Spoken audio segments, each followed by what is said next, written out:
Your 20s hand you a script. You never read it first. You just start moving. Chase credentials. Stack visible wins. Build a life that photographs well. For a while, it works. You're moving, accumulating, hitting milestones. Nods of approval come from everywhere. But then, somewhere around 31 or 32, the ground quietly shifts. Progress starts feeling like noise. Ladders you climbed with urgency lean against walls you never chose. Was any of that actually mine? That moment changes the game. Most people don't even notice it happened. You did. Your 30s are not a crisis. They are a quiet invitation. But here's what separates them. Compound interest stops being a finance term. It becomes the hidden engine of your entire life. Health, skills, friendships, regret. Small deposits multiply over decades. Small neglects do the same. The math is brutal and beautiful. Almost nobody treats it with the weight it deserves. Your 30s are a strange sweet spot. Credibility, energy, and runway. But not for long. I want to show you what actually deserves focus. No borrowed wisdom, no hollow motivation. Let's start with money. Not because it's most important, because the pattern is clearest there. Invest $500 a month at 30. Your future self gets roughly $500,000 by retirement. Start at 40 instead? You'll need more than twice as much each month just to catch up. The gap isn't just 10 years of contributions. It's time doing work you can't replicate. $1 saved in your 30s is $10 to $15 for your 65-year-old self to spend. Time is not neutral. It's your most aggressive wealth-building tool. But it needs fuel. Most people obsess over an extra 1% return, but ignore the 15% they never save. Spend 3 hours researching a $200 purchase, 0 minutes automating investments. See the problem? Like choosing perfect paint color while your roof has a hole. Fix the structure first. The money question isn't how to get rich quick. It's what small automatic action helps most. Now here's where it gets interesting. The same math operates everywhere else in life. Money is actually the least important application of compound growth. Let me show you why. Take career. In your 20s, a good move is visible. Promotion, raise, logo on LinkedIn. In your 30s, the best career moves are often completely invisible. Nobody claps for them. Leaving a high-status role that's hollowing you out. Saying no to a promotion that steals your time. Building a skill that won't pay off for years, but aligns with who you want to become. These decisions compound. A single risk at 32 reshapes your professional identity by 40. Biggest career regrets stem not from failures. They come from risks never taken at this intersection.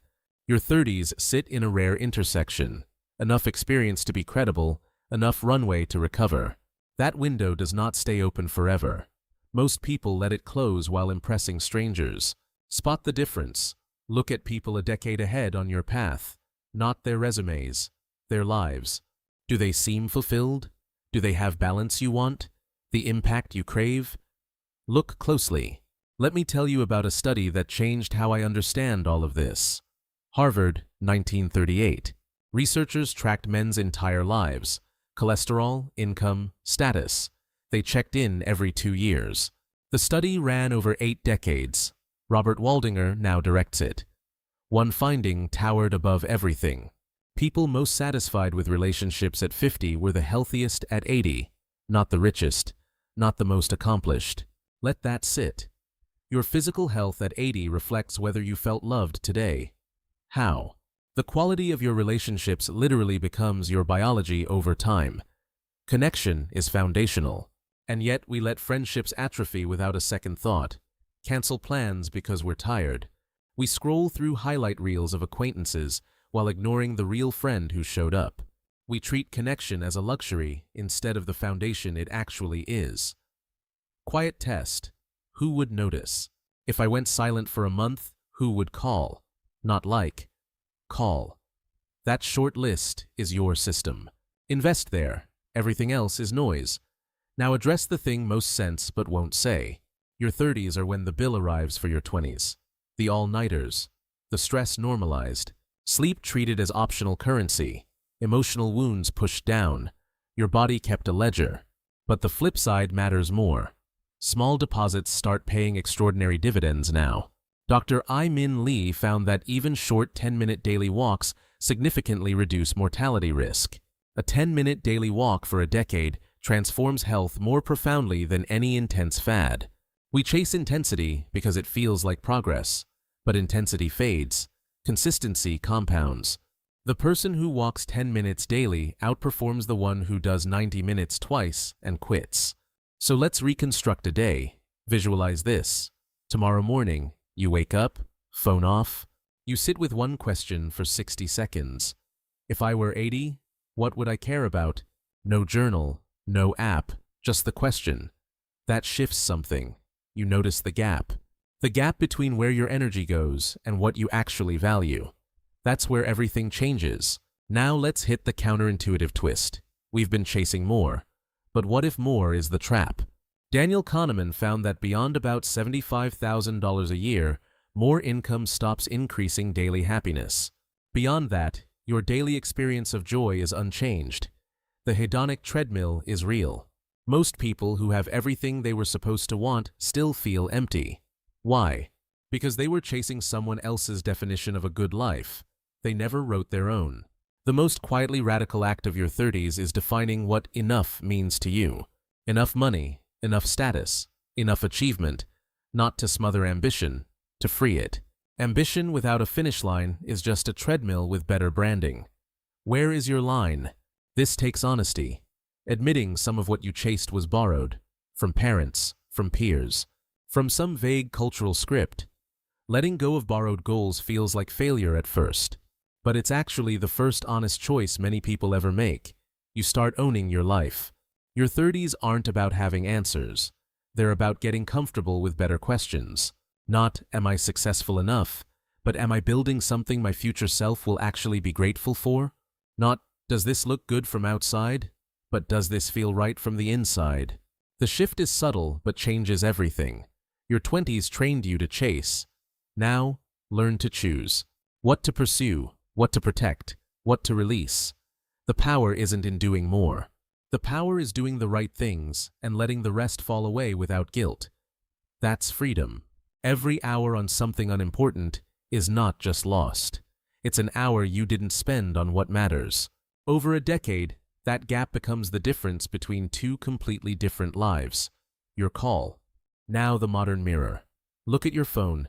It shows you people earning more, experiencing more. Your inner voice catalogs what's still missing. The message is relentless. You're not there yet. But the wisest move is disconnecting from that noise, even for 60 seconds a morning. So here's the one thing to try. Tomorrow, before you check your phone, sit for 60 seconds. Ask, if I were 80 looking back at today, what would I wish I had paid attention to? Do that for a week. You'll notice the gap between your energy and your values. That's everything. Now close the loop. Your 20s hand you a script without letting you read it first. Remember that? But now you know. You don't have to keep reciting lines someone else wrote. You can edit. The sweet spot is still yours. The runway hasn't run out. The math is still on your side. But it won't wait forever. Every day you postpone choosing is a day compounding your default script. Your 30s aren't about getting it perfect. They're about getting it yours. That's the whole point. And that might be the only thing that ever actually mattered. Now, that's 60 seconds. Start tomorrow. Before the phone. One question. That's the compound of a lifetime beginning. Your 20s hand you a script without letting you read it first. Now you've read it. What's next? The question isn't whether you'll have a life. It's whose script you'll live. Decide. So, what small, boring action will you take today that compounds into a life you'll thank yourself for? That's the real compound interest, not just money. Your entire existence designed by you.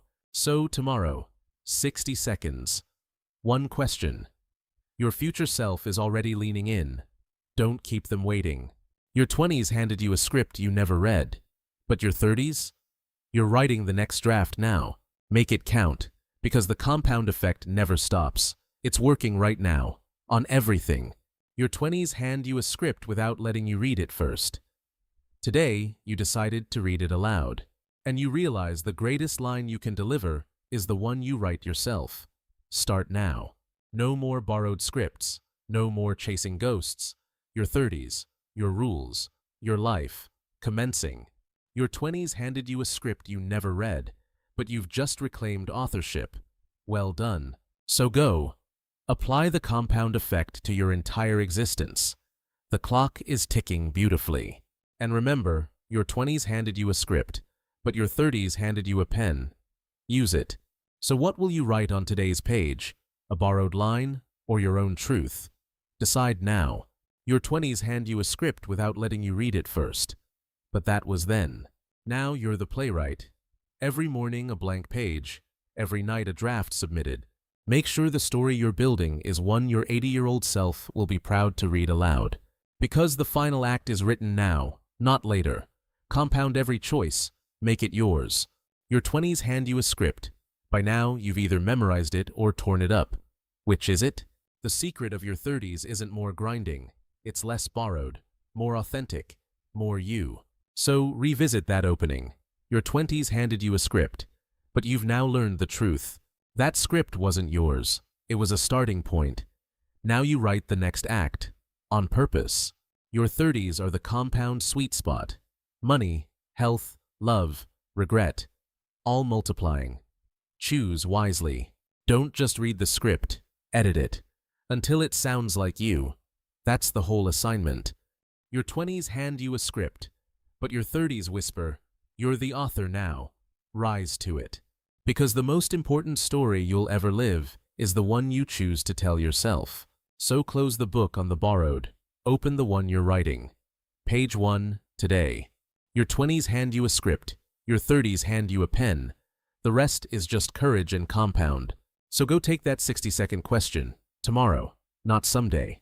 The compound clock is running. Your 20s handed you a script without letting you read it first. That was the first draft. But the final version?